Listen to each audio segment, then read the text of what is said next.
Undang-Undang Perlindungan Anak pasal 82 itu dijadikan senjata oleh siswa untuk kurang ajar kepada gurunya.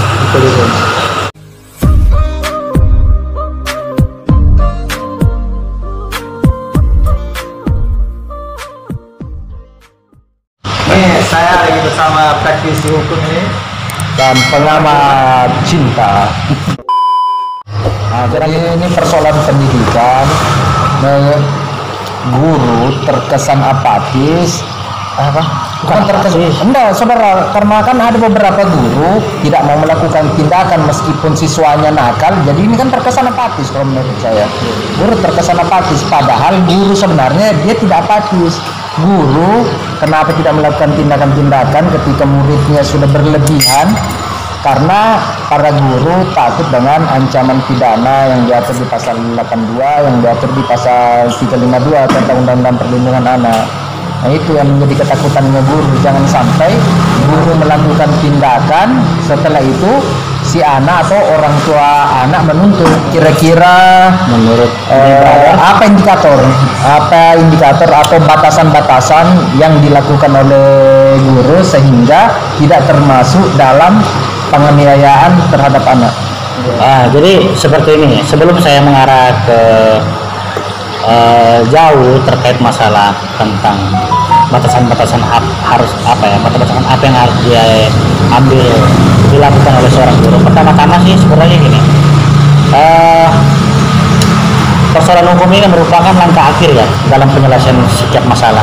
Ya, betul. Yang paling utamakan itu adalah kekeluargaan. Ya, itu yang harus dilakukan. Dan hukum juga memang sifatnya benda mati yang dimana ketika kita misalkan hukum ini arah dibawa kemana, maka dia akan mengikut pada orang-orang yang melaksanakan hukum ini.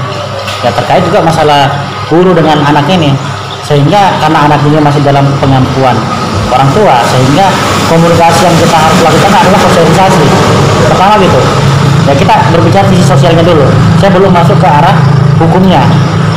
Jadi kita sosialisasi dulu dengan beberapa walinya gitu. Nah, pertama kita harus jelaskan bahwa saya ketika misalkan seorang orang tua yang membawa anaknya ke sekolah dengan mempercayakan guru-guru yang ada di sini, dan siapa sih guru ini adalah wakil, bahkan guru ini adalah pengganti orang tua, yang mana seorang guru tidak ingin melihat anak didiknya terus-menerus melakukan sesuatu hal yang buruk.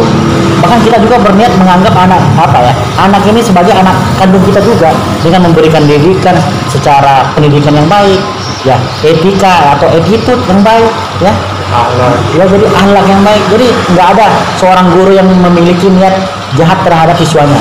Ini anak ada beberapa karakter anak. Ada anak yang dinasihati setelah itu bisa mengerti. Nah, ada beberapa anak memang butuh sentuhan-sentuhan fisik, dalam tanda kutip perlu dikerasi sedikit untuk ya, dalam artian setiap anak memiliki perlakuan karakter yang berbeda.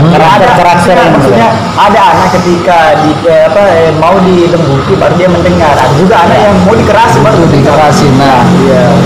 Ini meminta pandangan ini semua hukumnya. yang hak perlindungan anak semua seakan bahwa ini anak ini mau dilembuti.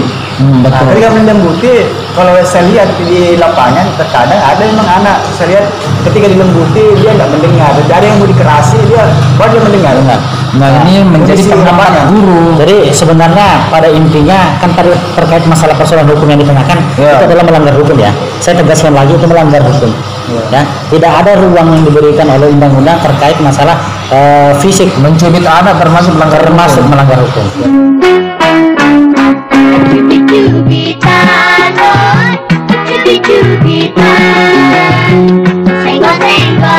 Jadi begini Pak Dede. Jadi menurut guru itu mencubit ya, itu mencubit itu tindakan biasa menurut guru. Tindakan biasa. Ini masih tindakan-tindakan terukur. Nah, jadi itu tadi pertanyaan di awal atau pembahasan kita di awal sebagai pembuka tadi. Nah, Undang-Undang Perlindungan Anak ini seakan-akan membebani atau menghantui para guru dalam melakukan proses belajar mengajar. Karena tidak bisa dipungkiri ada beberapa siswa yang memang betul-betul menjengkelkan. dan dia sudah tahu aturan yang berlaku bahwa ketika guru mencubit maka dia bisa dituntut kepada pihak kepolisian dengan aturan-aturan dan undang-undang tadi. Nah, ketika kenapa mereka tahu? Karena ramainya di sosial media, mereka melihat video bahwa seperti ini. Ketika berbicara aturan ya oke lah, guru melanggar aturan, tapi berbicara tentang logika manusia, apalagi berbicara tentang hukum Islam, kan ini sesuatu yang dibenarkan dan wajar. Jelas. Ini sudah masuk hukum Islam ini, Pak. Dan wajar ketika guru mencubit bahkan memukul siswanya. Tentu area yang dipukul tentu bukan area-area yang vital. Ya kita pastilah sama-sama tidak mentolerir ketika guru memukul siswa di daerah vital. Sebagai seorang pendidik yang telah belajar 4 tahun, dapatkan S1, pasti mampu memetakan di mana yang harus kita lakukan, bagaimana mengertilah tindakan-tindakan terukur yang mana bisa dilakukan dan yang mana tidak bisa. Sabar, mau bertenang. Saya jelaskan dulu supaya dia terbuka. Yang sampai ini Bapak lihat ini mungkin kurang paham kondisi di lapangan peserta tadi dengan gurunya seperti apa. Ketika ada masalah, ini ketika ingin mempertegas anak ini, ketika terkadang muncul perlakuan guru yang dianggap anak ini kekerasan, padahal tidak. Nah, ketika tidak dilakukan sedikit kekerasan, anak ini menganggap saya ini punya kuasa hukum ini. Dan apapun saya katakan, guru tidak berani untuk melakukan. Dan yang saya lanjutkan dari pernyataan narasumber tadi, mensreanya guru ini niatnya adalah cubit kasih sayang. Dari beberapa pernyataan yang disampaikan ini cukup menarik, tapi sepertinya satu pertanyaan kayaknya jawabannya ini menimbulkan jawabannya ini ribuan kayaknya. Pertama yang saya jawab terkait masalah tindakan apa yang lebih pada preventif. Karena melihat karakter anak-anak ini berbeda-beda satu dengan yang lainnya, sehingga dengan cara apa? Karena guru juga ini mulai pusing karena ada anak yang mungkin karakternya dihalusin mendengar, tapi ada juga ketika dikerasin malah makin jahil. Ketika dikerasin juga terhambat dari sisi kekhawatiran seorang guru, pidananya yang mengatur. Ada ancaman pidana.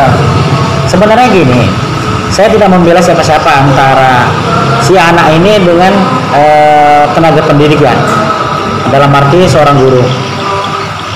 Cuman perlu digarisbawahi juga, artinya gini, jangan sampai dengan alasan guru ini mengatakan bahwasanya mencubit karena dengan kasih sayang, tapi malah berbekas, wah itu perlu dipertanyakan juga, ya kan?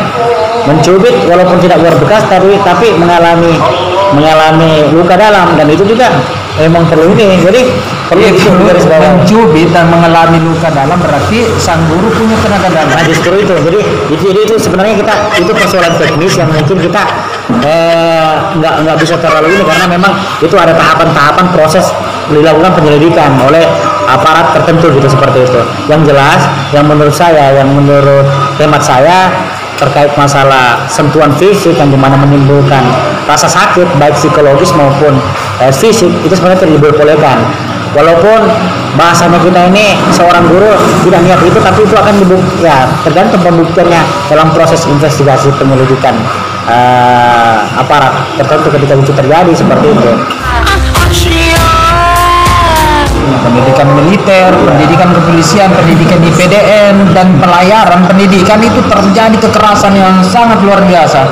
Tapi belum ada terdengar kalau itu adalah sebuah pelanggaran atau melanggar hak asasi manusia. Sedangkan ketika guru hanya mencubit, itu pun mensreanya adalah kasih sayang, dianggap melakukan pelanggaran pidana.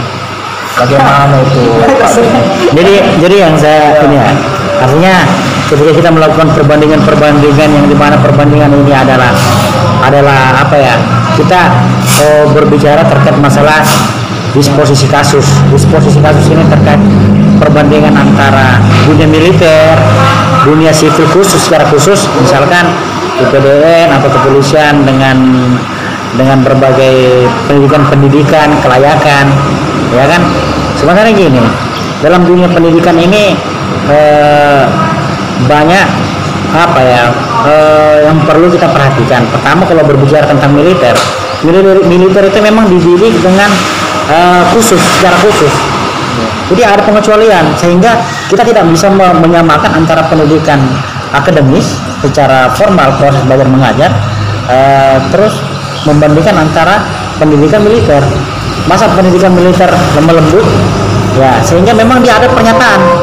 Jadi sebelum mereka masuk itu ada pernyataan, dan dia memang diberi perlindungan khusus secara hukum dalam Undang-Undang Nomor 39 tahun 99 tentang Hak Asasi Manusia. Setiap orang tidak berhak mendapatkan kekerasan apapun, baik psikologis, psikis maupun fisik. Ya tidak tahu itu di tempat lain. Ya tidak tahu itu di tempat lain. Jadi sebenarnya anak kasih di kamera. yang coba saya bandingkan secara umum sama-sama dunia pendidikan SD, SMP, SMA dan pendidikan militer. memang kenanya Pendidikannya yang dimaksud ini. iya, justru itu pendidikan Inilah autokritik. Ini adalah kritik. Tunggu bisa Pak ya Anda terkesan membela-bela. Dalam hal melakukan kekerasan. Selaku pejuang hak asasi manusia, saya sangat menentang segala bentuk kekerasan yang ada di institusi pendidikan, baik di pendidikan tingkat SD, SMP, SMA, ataupun di pendidikan TNI maupun Polri. Sebenarnya saya punya tips ini untuk guru, untuk memberikan hukuman fisik tanpa menyentuh. Berarti model penghukumannya yang harus dirubah. Kan dilarang memukul, mencubit, ya suruh aja guling-guling, push up. Sama nih, itu makanya itu sudah aku bandingkan itu. Ketika contohnya kita tidak melakukan kekerasan, tidak menyentuh siswa, kita suruh guling-guling dan sebagainya, banyak hukuman. Suruh mencatat Al-Quran satu lembar atau 10 lembar, itu kan termasuk hukuman. Cuma yang menjadi persoalan ketika anak ini tidak mau melakukan tugas yang kita berikan, tindakan terakhir otomatis melakukan hal-hal yang kita inginkan. Jadi kalau aku gini ya, terjadi tuh.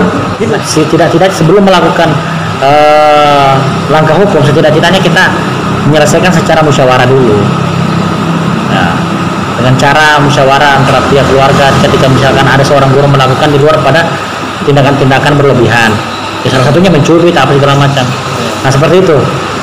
Kedua, terkait masalah karakter, baik dari karakter siswanya atau anak didiknya maupun guru juga itu memang dia ini adalah seorang guru yang dimana guru ini adalah perwakilan daripada orang tuanya, yang bahkan mungkin notabene guru ini lebih mengetahui sisi watak anak ini dibandingkan ibunya sendiri. Banyak loh guru begitu.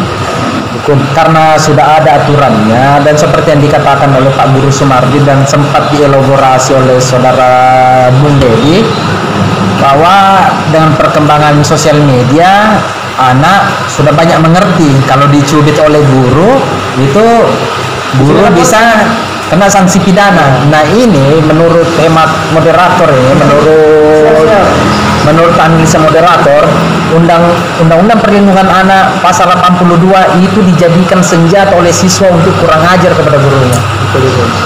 Dia jadikan tameng untuk kurang ajar pada gurunya. Untuk itu tadi saya sempat menyarankan kalau Undang-Undang Perlindungan Anak ini perlu di judicial review dan melibatkan guru dalam proses judicial review-nya.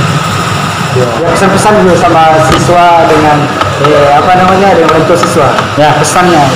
Hai, selaku orang tua di rumah dimanapun kalian berada, pesan saya selaku anak juga dan selaku orang tua juga, kita harus ketika anak kita sudah mempercayakan bahwasanya mengajar di sekolah dimanapun dan dididik seorang guru dan kita harus lebih bisa tidak melebih-lebihkan atau tidak terlalu over dalam menyikapi sesuatu yang dialami oleh anak kita, murid, siswa, siswi dimanapun kalian berada.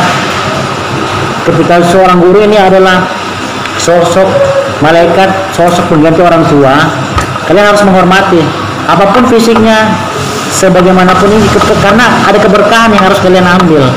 Ketika kamu tidak menghargai sosok guru, bagaimana kamu bisa mendapatkan ilmunya gitu nah. Jadi seperti itu. Oke, terima kasih. Cukup dari saya. Yang tadi salah satu praktisi hukum yang hidup besar sudah cukup lama di dunia hukum, menyampaikan pesan-pesan bahwa apapun itu mari kita bicarakan secara keluarga, jangan langsung diperhadapkan di pintu hijau. Ya, mungkin dari lalu lewat Pak Moderator. Jangan